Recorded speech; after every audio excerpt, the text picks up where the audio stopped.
Ayan kabuhay, so may nagtatanong sa atin kung paano ba ang tamang pag-set up ng ating squid trap. So ipapakita ko sa kanila mga kabuhay kung paano i-set up ang squid trap na ito.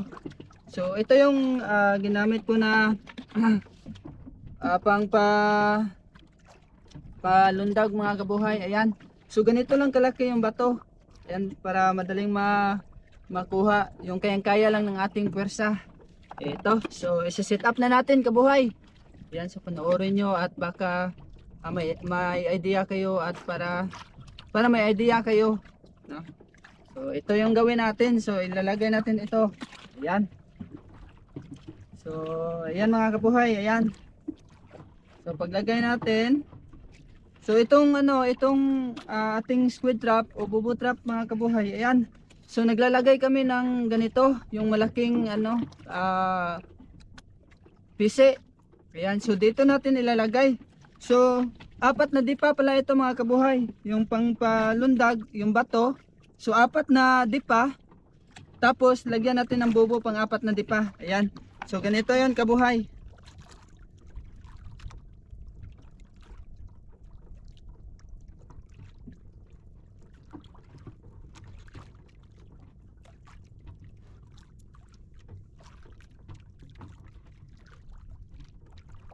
So ito mga kabuhay, ayan oh. So dito natin ilalagay ang ating squid trap. Ayan, so ilalagay, pupunta na natin mga kabuhay, ayan. So ganyan.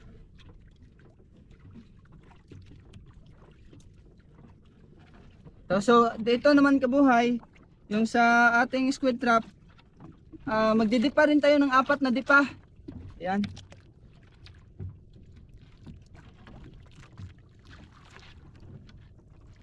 Kabuhay, apat na dipa ito mga kabuhay. Ayan. So pag apat na dipa mga kabuhay, lalagyan natin ng ganito, yung pampalutang para yung ating squid trap hindi pupunta doon sa buhangin or sa bato ng sa ilalim. So ito yung pampalutan niya mga kabuhay para nandun lang siya sa ibabaw. Ayan. So galon pala yung nilalagay namin dito mga kabuhay. Ayan. So para lumutang siya mga kabuhay. Ayan. So apat na dipa rin ito mga kabuhay. Ayan. Ito kabuhay oh, ayan. Ayan yung itsura niya. So itong natira mga kabuhay na pisi, ito 14 na di pa, 14 na di pa mga kabuhay. Ayan. So ito mga kabuhay, ayan oh.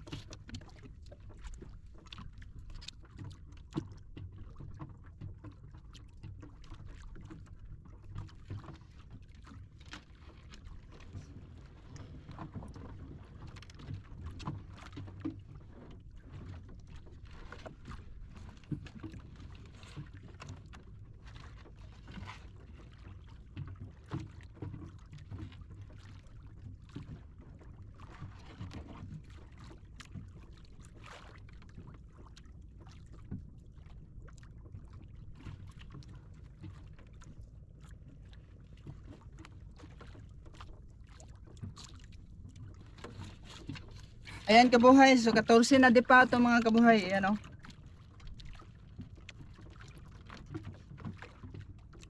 At ito mga kabuhay, lalagyan natin ito ng pangpalundag. Ito yung batong maliit para yung pisi hindi magiging malaboy.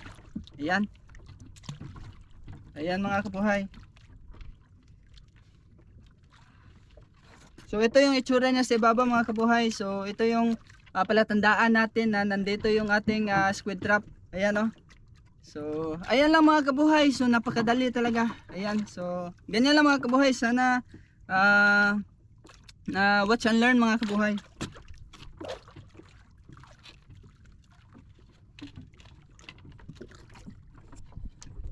At ayan na mga kabuhay oh. So sa bukas atin itong bubukarin kung may laman ba yung ating squid trap.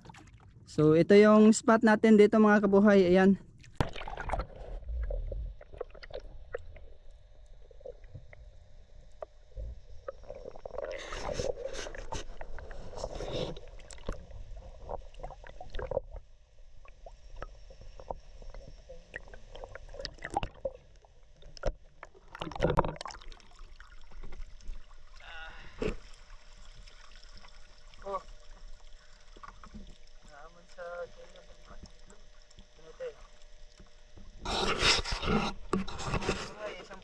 isang piraso mga kabuhay. Ayan o.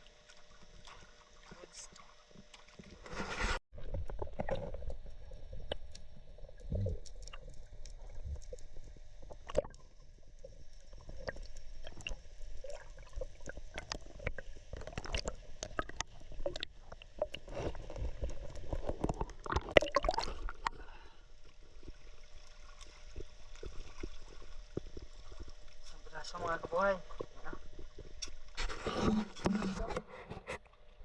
So, pakunti-kunti na lang yung pusit ngayon mga kabuhay.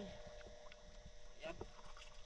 So, sunod naman siguro na panahon. Kuha tayo ng mga mararaming pusit.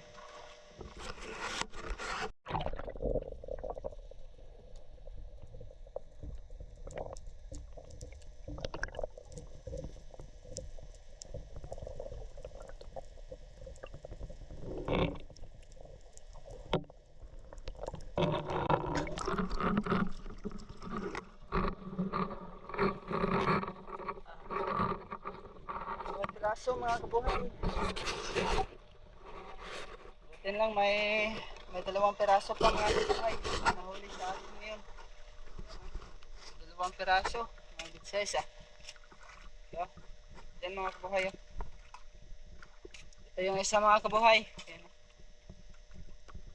Yan oh.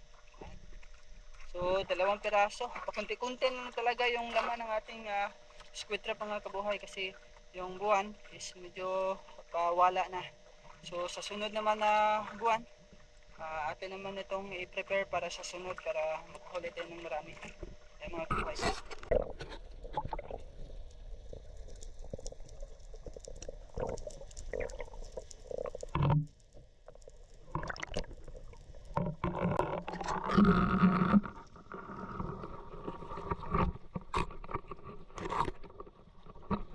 Isang piraso din ah. Isang piraso na lang yung laman mga kabuhay. Pero okay na yun mga kabuhay, at least may laman. Ayan o, at least may laman kahit isa.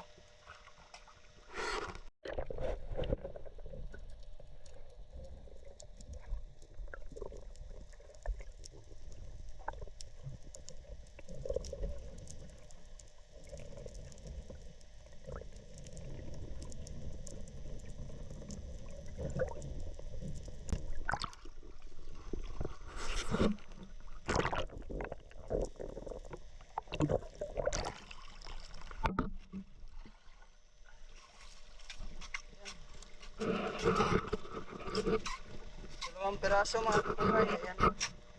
Mga good size. Big size na pala ito mga kabuhay. Ayan. So, malaki-laki na yung isa. Mga siguro mga abot ito ng mga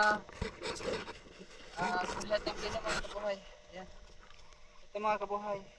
Yung abot ng mga kalahating kilo. Yung isa mga kabuhay. Ayan o. So, yan yung itlog niya mga kabuhay. Ayan, ang dami.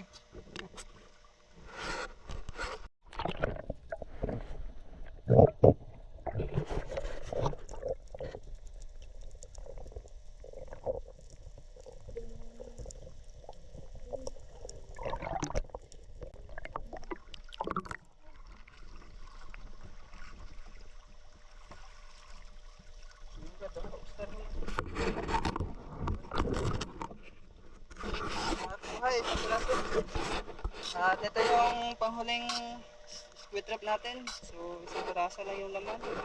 Konti-konti na lang talaga ang paghuli ng pusit mga kabuhay. Yan mga kabuhay oh.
Yan kabuhay, isang piraso. Yan o. So, big size mga kabuhay. Isang piraso mga kabuhay. Yan o. So, nakikita pa rin na tayo ng pusit mga kabuhay. Yan, isang piraso at good size mga kabuhay. Ayan o. Mata pa lang ulam na. Uy.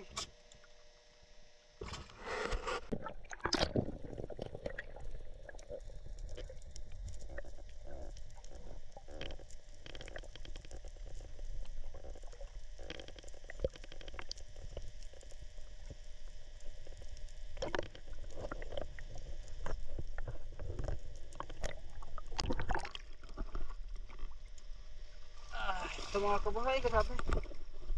Wow. Apat na peraso mga kabuhay. Ayan. So, ito na naman yung panahon natin mga kabuhay. So, may apat tayong nakuha. Ayan oh. Grabe, ang lupit. Ayan. So, napakasaya pag ganito mga kabuhay. Ayan oh. Apat na peraso. Ito. Ito pa yung dalawa mga kabuhay. Ayan oh, mga good size mga kabuhay. Grabe, mata pa lang ulam na mga kabuhay. Grabe, napakaswerte. At ito, nangitlog siya mga kabuhay. Ayan oh, may itlog na siya. So, gawin natin. Ilalagay lang natin dyan mga kabuhay. At bukas magdadala tayo ng mga ganito mga kabuhay, squid trap. Para lagyan natin ng pain. Kasi hayag na yung buwan mga kabuhay. So, ayun mga kabuhay. So, simulan na natin yung mga adventure natin dito sa laot.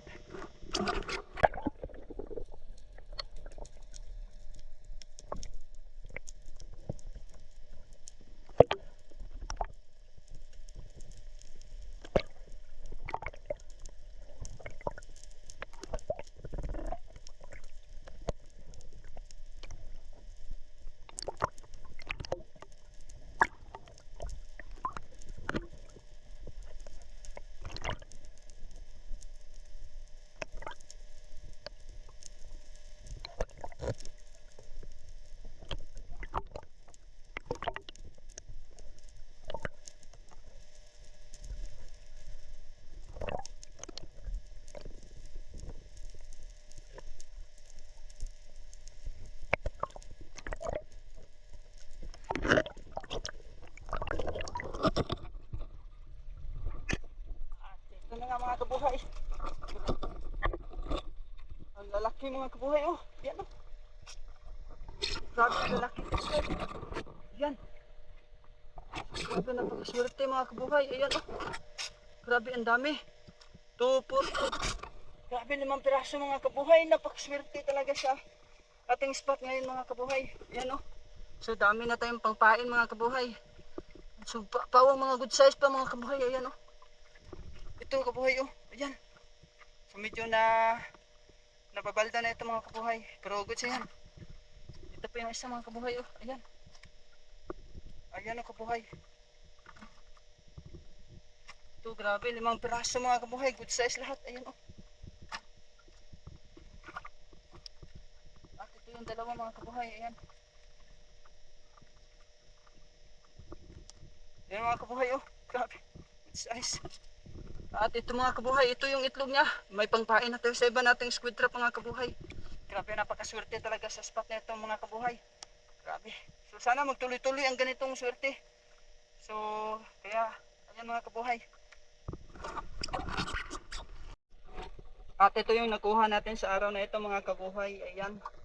Sa 5 piraso ng ating, 5 piraso ng ating squid trap. Ayun yung huli.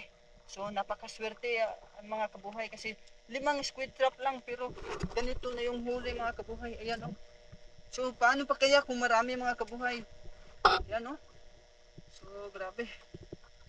At ito yung isa mga kabuhay. Ayan oh. Grabe, ano kayang nangyari dito mga kabuhay? Bakit nagkaganito yung mukha niya? Siguro matagal-tagal na itong nakapasok. Ayan, so pag hulog siguro ng aking squid trap, pumasok agad siya kaya ito yung nangyari sa kanya. Ayan, so kung natagalan pa ito mga kabuhay, sigurado wala na itong ulo mga kabuhay. Ayan, buti na lang naabutan pa natin mga kabuhay. Ayan. So ayan mga kabuhay, oh, swerte. Swerte sa araw na ito mga kabuhay. Sana mga kabuhay, magtuloy-tuloy ang ganitong swerte sa paglalaot natin dito sa karagatan. Ayan, kasi simula na naman ng ganitong season mga kabuhay, kasi hayag na naman yung buwan. So ayan yung magkapapaldo sa amin mga kabuhay, pag hayag yung buwan, sigurado maraming pusit talaga ang papasok sa aming squid trap. Ayan, so abangan nyo mga kabuhay yung mga panibagong adventure natin sa ating paglalaot dito sa karagatan. At ito yung spot natin mga kabuhay, oh. Ayan. So malayo tayo sa sa gilid, sa baybay. So ayan mga kabuhay, so maraming salamat talaga sa panonood at walang sawang pagsuporta sa akin.